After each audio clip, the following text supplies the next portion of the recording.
Hər birini salamlayıram əziz şagirdlər. Bu günləri blok sınaq 8-in izahını verəcəm. Deməli, bu suallarda əvvəlki illərin qəbullarında düşmüş suallardır. Yazıb oturacaqları 10 və 26 olan bərabər yan trapesiyanın diaqonal yan tərəfə perpendikulyardır. Burada gördüyünüz kimi trapesiyanın iti bucağının tangesini tapın. Gördüyünüz kimi burada iti bucaq alfadır. Bizdən tanges alfanı soruşur. Bu şəkildə. Bunu tapmağın gözəl yollarından biri necə edə bilərik? Deməli, hündürüşlər çəksək görək nə baş verəcək?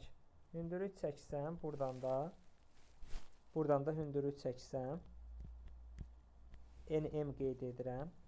Onda burada BS 10 olduğuna görə nm də 10 olacaq. Bərabər yanlı olduğuna görə bu AN ilə MD bir-birinə bərabərdir. 26-dan 10 çıxanda 16, deməli bura 8, burada 8. Digər tərəfdən biz CM-i də rahatlıqla tapa bilərik. Biz niyə görə? Çünki bu ASD düzbucaqlı üçbucaqdır və CM hündürlüyü isə düzbucaqlı üçbucağın hipotenuzuna çəkilmiş hündürlükdür. Yəni. Onda CM-in kvadratı bərabərdir. AM vurulsun MD düsturuna görə. Burada AM 18-dir, MD 8-dir. 144, onda CM oldu 12. İndi bizdən tangens alfanı soruşur. Tangens alfada qarşı katet böl bitişik katet. O da 4-ə böləndə 3 böl 2. B variantı. Burada əziz şagirdlər, bax bizə f-3 bərabər 6 verib ha. Bu elə f3 deməkdir. Hardan f3 oldu? Çünki bu cüt funksiyadır. Cüt funksiya olanda, bax məsələn burada f-14 yazıb bax. Bu elə f14 deməkdir. f-21 elə f21 deməkdir. Çünki bunlar cüt funksiyadır. Cüt funksiya mənfini də müsbət edir axı. Ona görə biz burada mənfini də müsbətini götürürük. İndi deməli bu dövrün mənası nə idi? Demişdik ki, burada ən kiçik müsbət dövrü 6-dır da. Demişdik ki, bu dövrü çıxa da bilərik, istənilən dəfə üstünə də gələ bilərik, dəyişmir. 14-dən bu 6-nı çıxara bilərik, üstünə də gələ bilərik. 6-nı çıxanda 8, bir dənə də 6-nı çıxanda f2. f2-nin qiyməti 5 verdiyinə görə, deməli f14-ün də qiyməti elə 5 olmuş olur. Sonra f21. Buradan da, yəni o dövr 6-dır. 6-nı çıxa bilərik. Bir dənə 6 çıxıram 15, bir dənə 6 çıxıram 9, bir dənə də 6 çıxıram f3. f-3 elə f3 deməkdir. Cüt funksiya olduğuna görə bu da 6-dır. Onda f21 də f3-ə bərabər olduğunu 6-dır. Onda aşağıda minusu idi. Deməli, onda oldu 11 bölünsün 1, o da elədi 11. Burada, bax əziz şagirdlər, m plus 3 vur x. Bu m kvadrat plus 4m plus 3 var ha. Bunu m1 bərabərdir, mənfi 3, m2 də bərabərdir, mənfi 1. Viyyət düsturuna görə. Oldu m plus 3, m minus 1. Bizə deyir ki, nə olsun? X kiçikdir m plus 1 ilə eyni cüzdə olsun. Əziz şagirdlər, bax burada m plus 3-lər ixtisar gedəcək. Amma burada 2 dənə hal var. Birinci halda m plus 3 müsbət halı var. Müsbət olanda ixtisar gedir. Yerdə qalır x böyükdür m minus 1. Bu, belə deyək, bizə deyir ki, x kiçikdir m plus 1 ilə eyni cüzlü olsun. Bu eyni cüzlü oldu mu? Deməli, bu da plus 1. Eyni cüzlü oldu mu? Xeyr. Çünki burada x kiçikdir m plus 1. Burada böyükdür, eyni cüzlü olmadı. İkinci halda isə m plus 3 kiçikdir 0 halına baxaq. Bu zaman mənfidir. İxtisar gedəndə işarə dəyişəcək. Bərabərsizdə mənfiyə böləndə işarə dəyişir. Onda x kiçikdir m plus 1. Bax, indi həqiqətən də bu da x kiçikdir m plus 1. Burada da. Bax, indiki halda bunlar eyni cüzlü olur. Deməli, nə vaxt eyni cüzlü oldu? M plus 3-ün kiçik 0 halı. Yəni, m mənfi 3-dən kiçik olanda.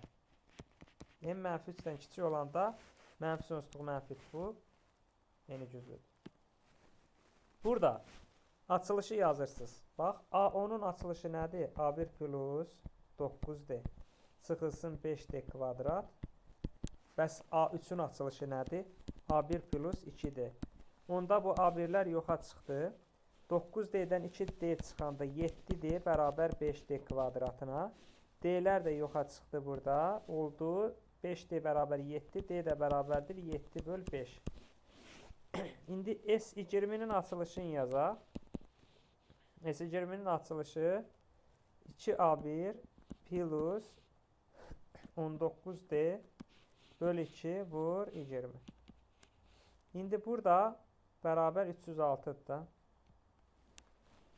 Belə deyək. Gətirib qiymətin yerinə qoyacağıq. Burada oldu 2A1'i 2'yə böləndə A1 eləyir. 19D böl 2'dir. D'nin yerinə qiymətini qoyanda 19'u vuracam 5'də 7'yə 2'yə böləcəm. Burada yerinə yazıram da mən. Onda nə olur? Deməli 19 onda belə yazaq elə.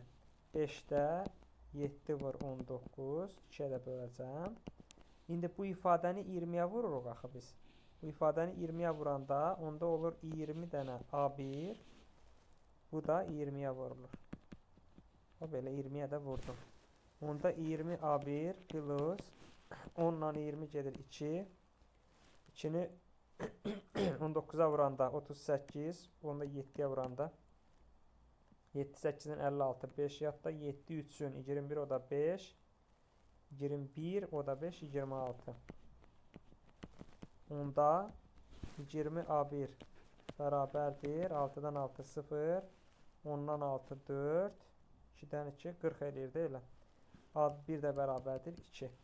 Yəni sadəcə açılışı yazıb yerinə qoyub hesablamaq lazımdır. Burada başqa bir şey yoxdur.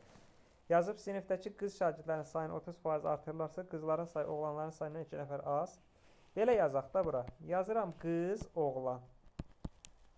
Tutaq ki, qızların sayı x-dir, oğlanların sayı y-dir. Onda sinifin sayı nə qədər olacaq? Sinif qızlarla oğlanların cəmindən ibarət olduğuna görə sinif bu qədər. İndi qızların sayını 30% artıranda demişdim ki, artıranda üstünə gəlirik, 100'ün üstünə gəlirik. 30% artıb 130% o da 1,3 x edir.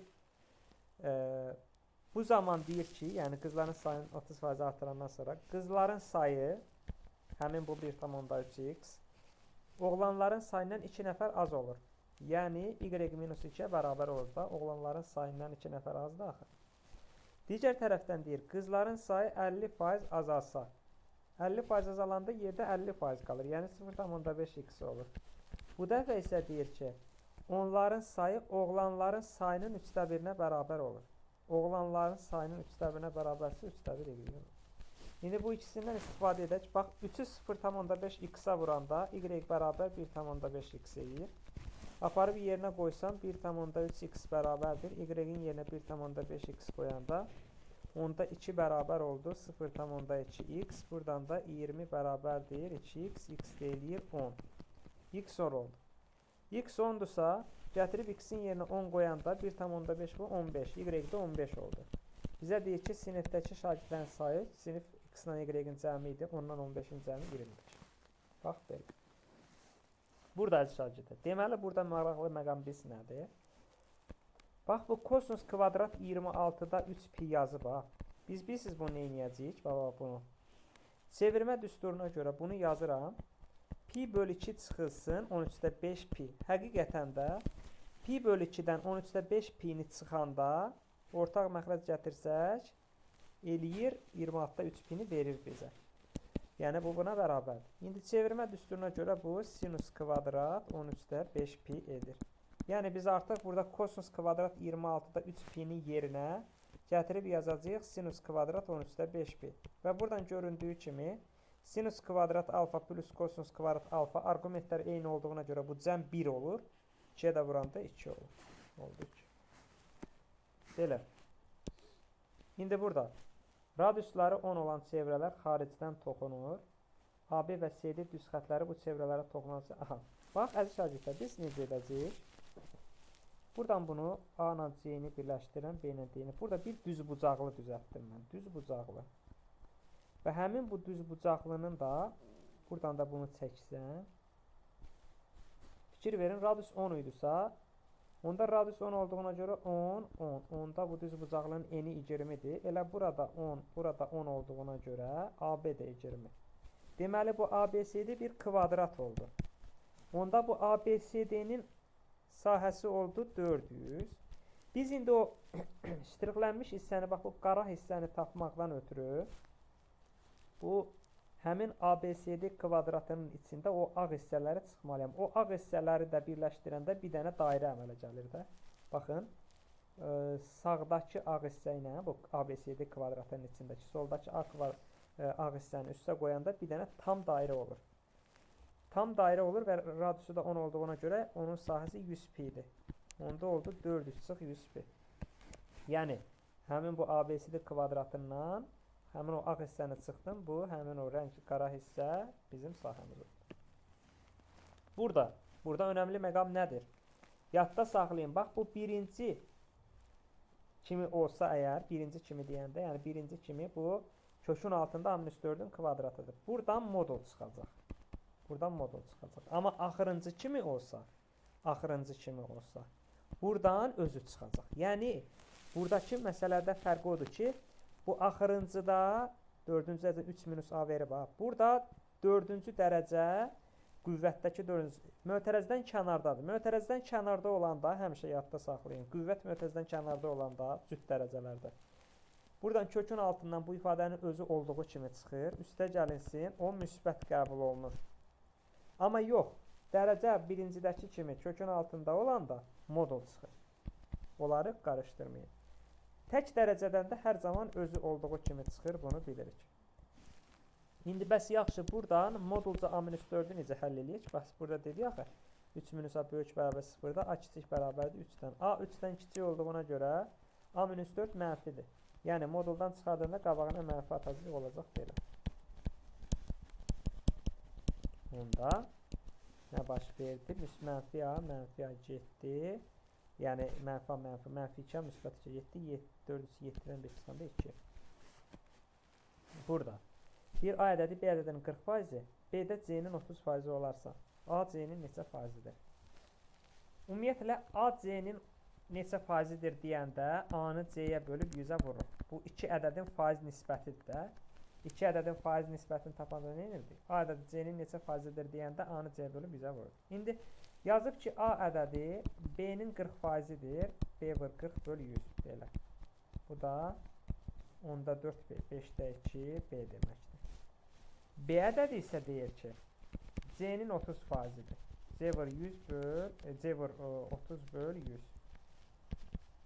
Bu da eləyir 10-da 3C. İndi mən nə edəcəm? Aparıram yuxarıdakı B-nin yerinə bunu qoyuram. 5-də 2 vurulsun, B-nin yerinə yazıram 10-da 3C. O da olur 25-də 3C. Gətirəm, burada bizdən A C-nin neçə faizləri deyəndə dedim ki, A-nı C-yə bölüb 100-ə vurmaq lazımdır. A-nın yerinə gətirib qiymətini qoyuram, 25-də 3C-ni qoyuram. Böləndə C-yə 100-ə vuranda C-lər xısar getdi, 25-dən 100 getdi, 4 üçün 12. 12%-dir, bax belə. Deyir, ABCD paraleloqramında bu suallarda yenə deyirəm, əvvəlki illərin qəbullarına düşən suallardır. 16, 17, 18, 19. Yavaş-yavaş qabağa gələcək, yəni son illərin düşən suallarını da işləyəcəm. ABCD paraleloqramda yazıb A bucağının tən böləni, BC tərəfini, bax A-nın tən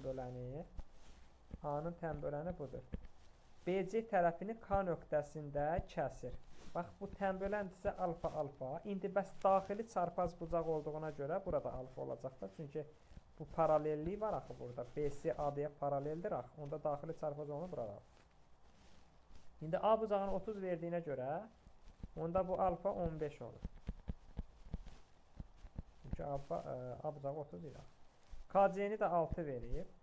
KC-ni 6 verir.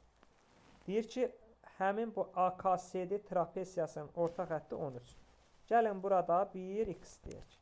Onda bu AKSD trapesiyasının orta xətti 13-dürsə, onda bu 13 bərabərdir. X-la 6-nın cəmini yaz. Çünki həmin o AKSD trapesiyasının oturacaqları X-dan 6-dır ona görə. Onda 26 bərabər X plus 6, X də 20. Onda X 20-dirsə, yəni AD 20-dirsə, elə BC də 20 deməkdir. Onda bura 14 qalır.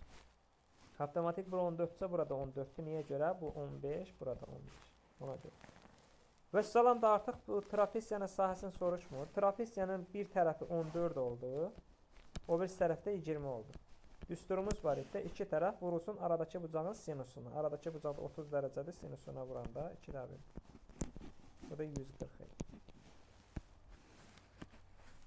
Burada. Burada baxın. A kvadrat çıx B kvadrat fərqini verib 6-cı dərəcəni soruşur.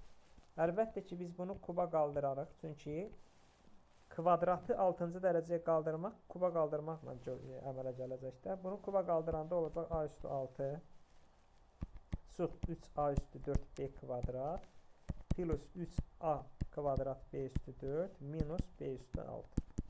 Və bu ortada bu ikisindən 3A kvadrat B kvadratı çıxardanda yerdə qalır A kvadrat çıx B kvadrat. Yuxarıda bu A kvadrat B kvadratın qiymətini 1 vermişdi də. Bunun qiyməti 1 olduğuna görə yerdə qaldı A üstü 6 çıx 3A kvadrat B kvadrat çıx B üstü 6 bərabər 1. Bizdən də bu ifadəni istədiyinə görə bunun qiymətini tapdıq 1. Bu 1 olduğuna görə birdən də bir çıxınız 0. Belə. Deyir, x-in hansı qiymətdə mənası var? Kökün altı hər zaman böyük bərabər 0 olmalıdır. 4x plus 6 böyük bərabər 0. Aşağıdakı da kökün altındadır. Normalda böyük bərabər 0 olmalıydı, amma ciddi böyük 0. Çünki bu kök məxrəcdədir. Ax, məxrəc 0 olanmaz. 4x böyük bərabər mənfi 6. X böyük bərabər mənfi 6-nı 4-ə bölündə mənfi 1,5. Buradan da 2x kiçikdir 11. X kiçikdir 6,5. 5,5. Onda 5,5-dən kiçikdir, mənfi 1,5-dən böyükdür. Oldu belə. Burada deyir, bu cəmin 25-ə bölünməsindən alınan qalığı tapın. Biz necə edəcəksiniz? Əvvəlcə ayrı-ayrılıqda 25-ə böləcəksiniz. Yəni, burada 53.426. Bunu 25-ə bölünməsindən baxaq. Və bunu da götürüb bütöv şəkildə 25-ə bölməyə ehtiyacı yoxdur. Çünki 25-ə bölünmə əlamətində son iki rəqəmə baxırıq. Son iki rəqəm 26-dır. 25-ə böləndə qalıqda 1 qalır və biz bundan sonra qalıqla işləyir. Yəni, qalığı qüvvətə qaldıracaqsınız. Həmin bu ifadənin 25-ə bölünməsindən alınan qalıq 1 oldu. 1-in də qüvvəti 15-ci dərəcədən yenə də 1 olur. Qalıq elə 1-i 25-ə bölündə qalıq 1. Bu birisi tərəfə keçəcək. Bunun da son iki rəqəmi 55-dir. 25-ə böləndə nə qədər edir? 2 dəfə düşür, qalıq 5 olur. Qalığı kuba qaldırıram, 5-in kubu 125. Təzədən bir daha 25-ə böləndə tam bölündü, qalıq 0. Deməli, buradan qalıq 1, buradan qalıq 0, cəmi də 1. Burada şagirdlər. Deyir, 9-a böldükdə qalıqda 2 alınır. 5-ə tam bölündüyünü bilərək, aha, bax, 5-ə tam bölündüyünü bilərək deyir, 5-ə bölünmə əlamətinə görə bunun son rəqəmi, sonunda da A yerləşir. Ya 0-dır, ya da 5-dir. Onda 2 dənə hala baxaq. Birinci halda A-nın yerinə 0 qoyuram. A-nın yerinə 0 qoyanda ədədimiz oldu belə. 2B, 3, 4, A-nın 0. Belə. O birisi halda da A-nın yerinə 5 qoyanda 2B, 3, 4, 5. İndi 5-ə bölünməsinə görə, tam bölündüyünə görə deyək, 0 ya 5 olur. Bəs burada deyir ki, 9-a böldükdə qalıqda 2 alınır. 9-a bölünməsi üçün rəqəmlər cəmi 9-a bölünməli idi. Bunun rəqəmləri cəmi nə inir? 2, 3, 9 plus B rəqəmlər cəmidir. Amma qalıqda 2 alındığına görə, deməli biz 2 artıq götürməliyik. Yəni bunu artıq 11 plus B götürürəm. 11 plus B. İndi burada B-nin yerinə nə qoymaq olar? Çünki qalığı üstünə gəlirəm də. İndi burada 9-a bölünməsi üçün nə ola bilər? B-nin qiyməti ola bilər 9-a bölünməsi üçün. Ya da biz çıxaq onu, daha doğrusu. Bax, burada rəqəmlər cəmi 9 plus B etdi. Qalıqda 2 alınıb.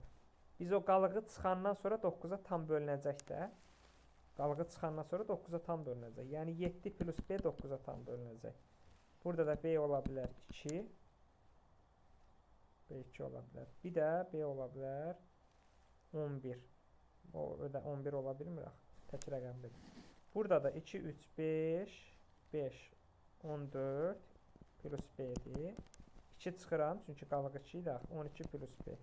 Yine bu nə vaxt 9-a bölünür? 6 olan. Deməli, B-nin mümkün qiymətlərinin cəmi 6 ilə 2-dir, 8. Maraqlı sual idi. Burada, deməli, bax, burada elə eləmək lazımdır ki, məsələn, A-nı verib 11-də 7.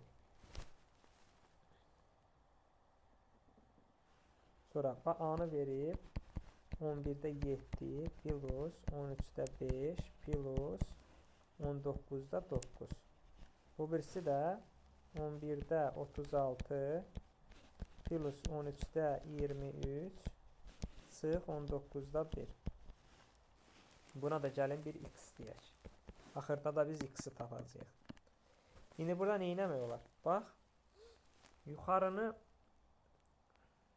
A-nı da, yəni 2-yə vursam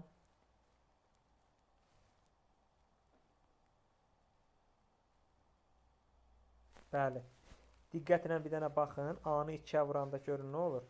A-nı 2-yə vuranda 2A bərabər olur 11-də 14, 13-də 10, 19-da 18 olur. İndi gəlin bunları tərəf-tərəfə yuxarıdan aşağıya çıxaq. Yuxarıdan aşağıya çıxanda x çıxılsın 2A bərabər olur 11-də 36-dan 11-də 14 çıxanda eləyir 11-də 22. O da 2 eləyir. 13-də 23-dən 13-də 10 çıxanda 13-də 13 eləyir, 1 eləyir. Mənfi 19-da 1-dən 19-da 18-i çıxanda mənfi 19-da 19 eləyir, o da mənfi 1. Bunlar getdi. X-i tapmaq lazım idi. 2 plus 2A. Bax belə. Yəni, buna bir dənə x dedim. Sonra fikirləşdim ki, A-nı 2-yə vurub çıxanda bunu verir. Burada. Deməli, birinci boru hovuzu 9 saata doldurursa, onda 1 saata 9'da 1'in doldurur. 1 saata 9'da 1'in doldurur. İkinci boru hovuzu 8 saata doldurursa, 1 saata 8'də 1'in doldurur. Üçüncü boru isə yazıb boşaldır. Amma demir, deməli, neçə saata boşaltdığını demir. Əgər üçüncü boru x saata boşaltsaydı, onda 1 saata x-da 1'in boşaldacaqdı. Və yazıb 3'ü də eyni vaxtda qoşulanda hovuz 6 saata dolur. Onda 6 saata dolursa 3'ü də eyni vaxtda. Onda 1 saata 6'da 1'i dolur. Və biz burada dolduranlara plus qoyuram, boşaldana minus bərabər olur buna. Niyə görə buna bərabər olur? Çünki axı 3'ü birlikdə işləyəndə 6 saata dolurdu. Ona görə 1 bölü x bərabərdir. 9'da 1 ilə 8'də 1'in cəmi 72'də 17 sıx 6'da 1. O da 72'də 5. Düzdür, hə? 17 çıx 12. Bunu indi biz x bəs nəyə bərabərdir? X bərabərdir bunun tərsinə. Çünki 1 bölü x bu idi. Bunu dəqiqəyə çevirəndə, saata çevirəndə 72-ni 5'ə böləndə 14 saat 14 dəfə düşür. Bir də plus 5'də 2. 5'də 2 də 60'a vururam 24 dəqiqə edir. Çünki dəqiqə çevirəndə. Deyir ki 20 qram 60% məhlul ilə. Deməli məhlul nə qədərdir? Məhlul 20 qramdır. 60% isə deməli bunun 60% duzdur. 20'nin 60% 12 qram duzdur. Qalanı sudur, bizə su maraqlı deyil. Digər məhlul isə 30 qram məhluldur. X faizli məhluldur, o deməkdir ki, yəni X-in 30% duzdur. İndi bunları qarışdıranda məhlullar toplanır, duzlar da toplanır. Bunda duz oldu, duzlar toplananda 10'da 3x-dən 12 duzlar toplanır. Biz faizin tapanda duzu bölürdük məhlullar. Məhlulları toplayanda 20 nöqtə 50'dir. Faizin tapanda 100'ə vurdum və bu 30 faizli məhlulların hepsi 30. 100 belə eləyək. Bu 50'nin sıfırının 1 ilə bunu sıfırının 1'ini apardım. Onu 10'da 3x-ə vuranda 3x plus 12'ni 10'a vuranda 120 bərabərdir. 5'i də 30'a vuranda 150.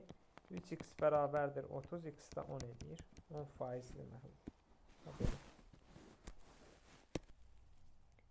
Keçək digər suala. Deməli, burada bizə bunu verir. B-ni soruşur. Necə etmək olar? Deməli, əziz şagirdlər, gəlin belə bir iş görək. Tutaq ki, bu 1/3a, 1/5b, 1/6c yazıba tutaq ki, bərabərdir hər hansı bir ədədə. Məsələn, hər hansı bir k ədədinə. Onda 1/3a k ədədinə bərabərdirsə, onda buradan çarpaz vuranda 3ak bərabər 1 olur.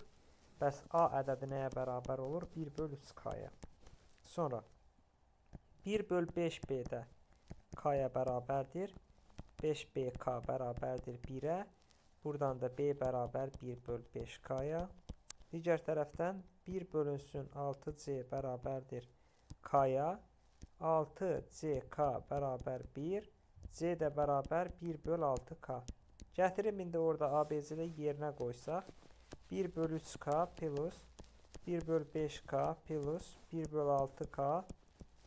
Burada ortaq məxrəc tapsam 3, 5, 6-ya ortaq məxrəc 30 olacaq da 30-u 3-ə böləndə 30k olacaq. 30k-nı 3k-ya böləndə 10 plus 5k böləndə 6 plus 5 bərabərdir 42.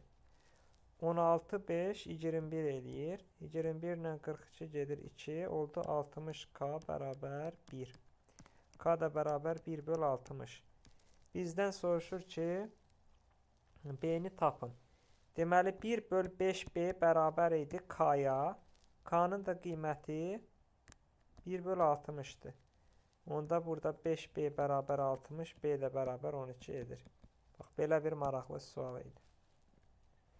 Burada yazıb 18 qadının və 24 kişinin işlədiyi bir iş yerində qadınların yaş ortalaması 30, kişilərin yaş ortalaması 37 olduğuna görə bütün işçilərin yaş ortalaması necədir? Ümumiyyətlə, yəni ədədi ortanı tapanda, orta yaşı tapanda, bax, 18 qadın, gəlin belə yazaq. 18 qadının yaşlar cəmi olsun bir A, 24 kişinin yaşlar cəmi olsun B. Onda, əziz şagirdlər, 18 qadının yaşlar cəmi A-dırsa, yaşlar cəmini bölməliyəm saya. Bərabər olacaq nəyə? 18 yaşlar cəmi A-dır. A-nı böldüm sayına. Bu bərabər oldu nəyə? A-nı 18-ə böləndə bərabər oldu. Yaş ortalaması 30 yazır. Deməli, kişilərin yaş ortalamasında da B-ni kişilərin, yəni 24 kişinin yaşların cəmini sayına böldüm, bərabər 37. Yəni bu qaydadır da, ədədi ortanı tapanda o cəmi bölürük saya da, mən də onu yazmışam. A bərabərdir 30-u 18-ə vuranda 540, B də bərabər 24-ü 37-yə vuranda 4, 28, 2 yadda, 7, 2, 14, o da 2, 16, 3, 4, 12, 1 yadda, 3, 2, 6, o da 1, 7. 8, 8, 8, hə? Belə elədi də, nəsə səhv etmədim. İndi yazıb bütün işçilərin yaş ortalaması. Bütün işçilərin yaş ortalamasını tapmaq üçün bütün işçilərin yaşlarının cəmini bölməliyik onların sayına. Bax, belə. Onda 888 ilə 540-ın cəmi 1428 deyəsən etdi. 18 ilə 24-ün cəmi 4, 8, 12, 1 yadda, 3, 42. 142-ni 42-yə böləndə 3 dəfə 12-dən 6, 6, 16, 168-i 42-yə böləndə 4 dəfə, 4, 2-ni 8, 4, 34. Burada biz bilirik ki, ədəd bərabərdir tam hissə ilə kəsr hissənin cəminə. Burada bu tam hissə idi, bu kəsr hissə idi.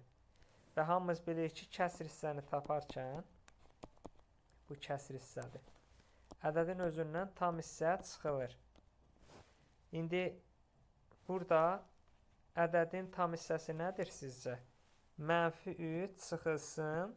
Kök 17-dən təqribən -4 tam neçə olur da? 4 tam neçəsə çıxır. Çünki 16-dan böyüdür. O -7 tam neçədir? Bunun deməli tam hissəsi -8-dir. Həmişə bir vahid böyük götürüldü. İndi ədədin özü -3 çıx kök 17-dir. Bu ədədin özüdür. Tam hissəni çıxacam. -8-i çıxacam. Mənfi ədər +8 olur. O da oldu.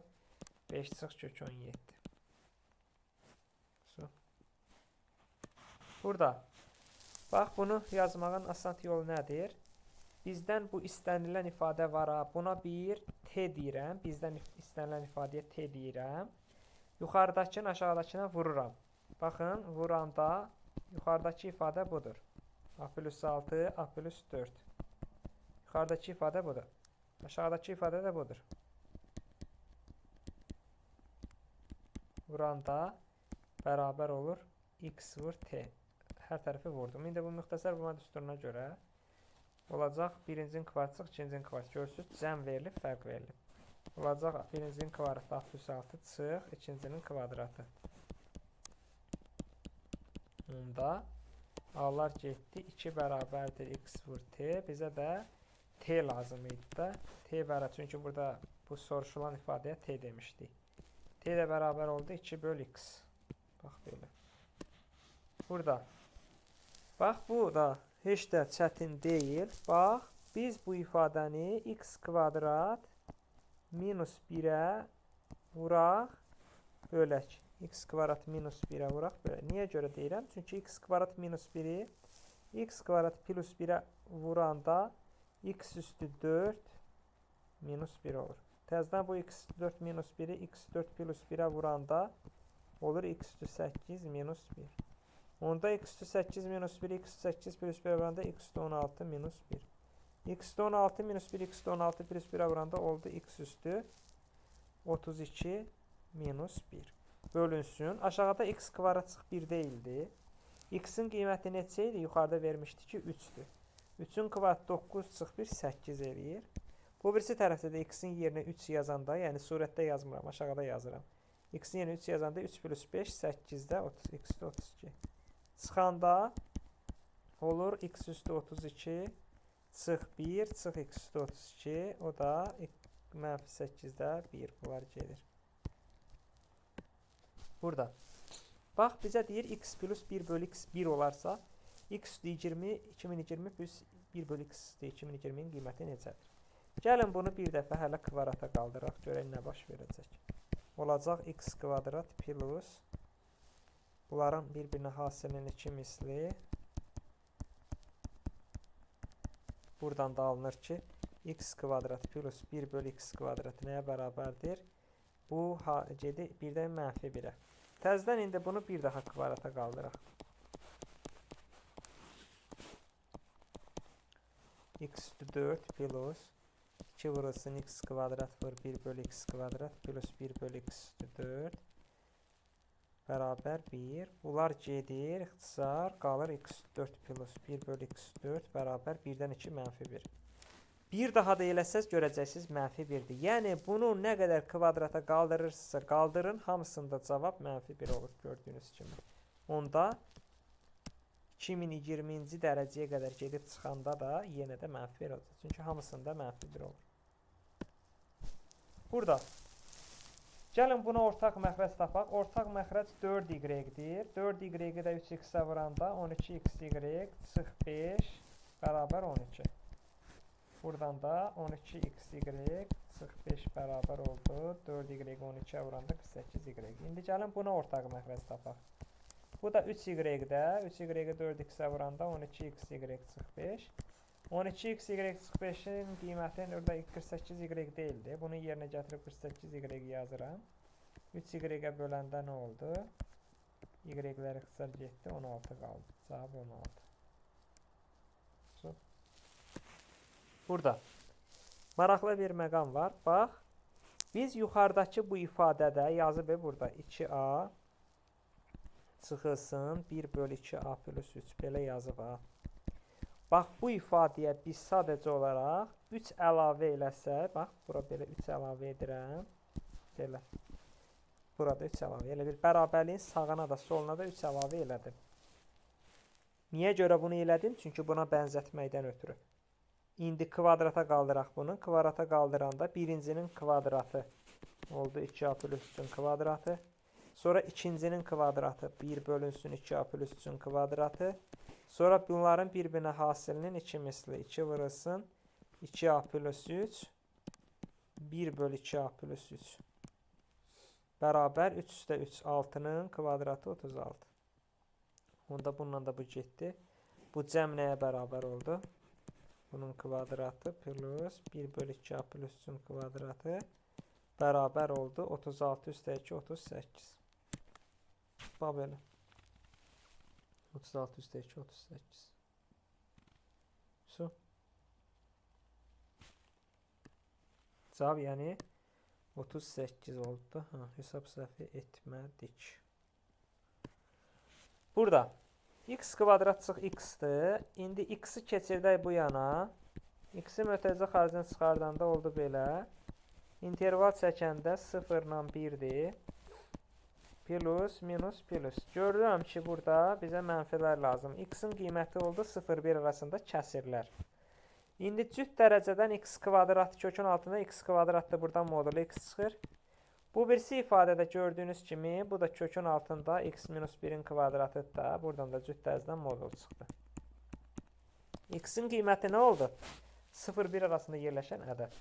Deməli, əsas odur ki, müsbətdir. Onda bu modul x-dan x çıxır, amma burada mənfi olacaq. Çünki x 0-1 arasındadır. 0-1 arasındakı ədədlərdən 1 çıxanda mənfi elədiyinə görə buradan qabağına mənfi atırıq moduldan çıxardarkən. Ona görə 1 minus x olur. Burada da qaldı 1. Və nəhayət burada da. Bax, demişik ki, cüt dərəcədən modul çıxır. Kök altında a kvadratdan modul a. Amma tək dərəcədən özü çıxır. Bu yanda da cüt dərəcədən modul çıxır. Amma tək dərəcədən özü çıxır. Cüt dərəcədən yenə də 64, 2 üstü 6 deməkdir, 2 modul a. Yəni, tək dərəcədən özü çıxdı, cüt dərəcədən modul çıxır. İndi a mənfi olduğuna görə modulların hamısının qabağına mənfi atacağım. Çünki aydın məsələdir də moduldan çıxardarkən qabağını mənfi atır. Onda bununla bu getdi. Mənfi 2a, mənfi 2a, mənfi 4a, üstə də 5a yerdə qaldı a. Cavab oldu. Bax, belə şagirdlər. Maraqlı suallar idi. Növbəti sınaqda, izahda görüşənədək sağ olun.